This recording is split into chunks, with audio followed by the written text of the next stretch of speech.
So we have this new military organized US-backed Gaza Humanitarian Foundation. This is the mechanism for giving aid in Gaza, and it seems to have some problems. Is it meeting the urgent needs of people? Is it effective?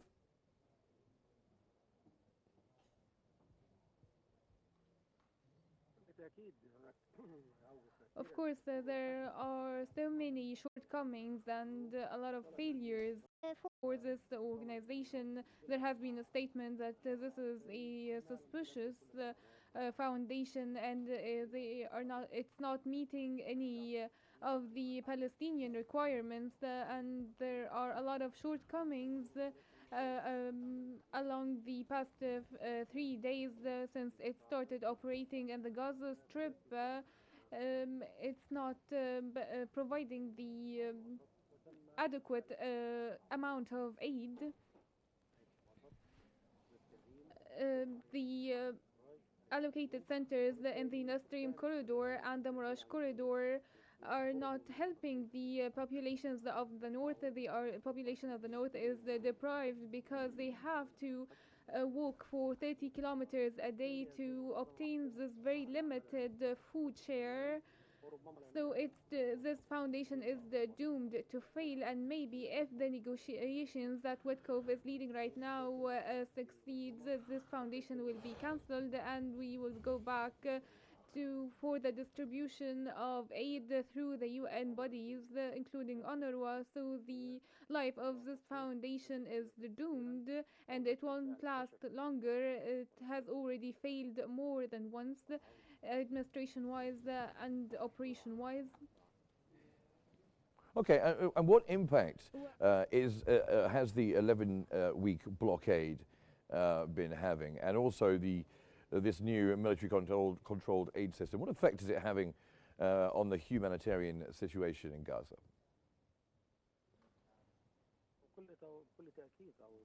Of course, these are deteriorating, outrageous humanitarian situations, as 2 million people are being now starved to death, along with the Israeli shelling since the 18th of March. Netanyahu resumed the war on Gaza after he rejected to carry on with the rest of the ceasefire agreement. So the situation is deteriorating. 2 million people are being starved to death with the complete halt of the humanitarian aid assistance, and now not adequate amounts are being distributed without a mechanism. It's affecting women, children, and the elderly, and all Palestinian civilians. Very limited volumes of aid that does not even meet the requirements of a five-member family, a five-individual family in Gaza. Also, Palestinians now are being sorted and selected to obtain any kind of aid, given the excuse of that any Hamas-affiliated people will not get any aid or food, and also now the entire population is facing this ghost of imminent death, and the Israeli public now also now are saying that the Israeli statements rather are saying bluntly that the war is to lead the Palestinian population out of Gaza. It is the goal of Netanyahu, and it will lead to the escalating tensions in the region and the ongoing war in Gaza. Okay, well, let me ask you then, because it's a desperate situation, a terrible, horrific situation for the people of Gaza, and now there's a high number of casualties reported near to the distribution points of people desperately trying to get food, authorities firing into the crowds. Are there measures that could be put into place to ensure that it's more safe for the people of Gaza?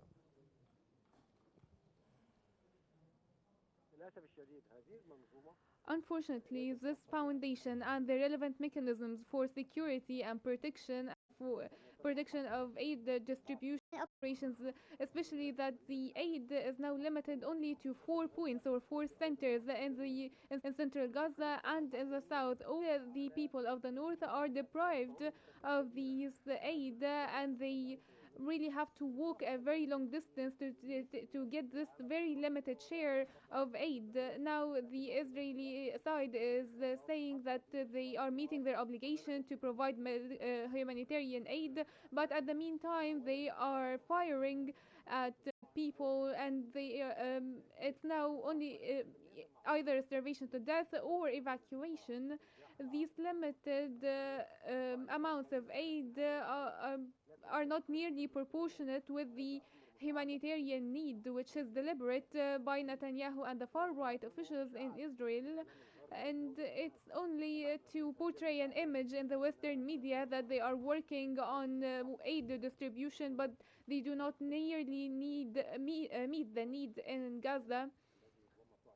Also, the United States might announce in a few hours the conclusion of the negotiations with a 60-day truce to meet all the humanitarian needs of the Gaza population, and afterwards we might see comprehensive negotiations for a permanent ceasefire agreement as per to the Witkoff plan.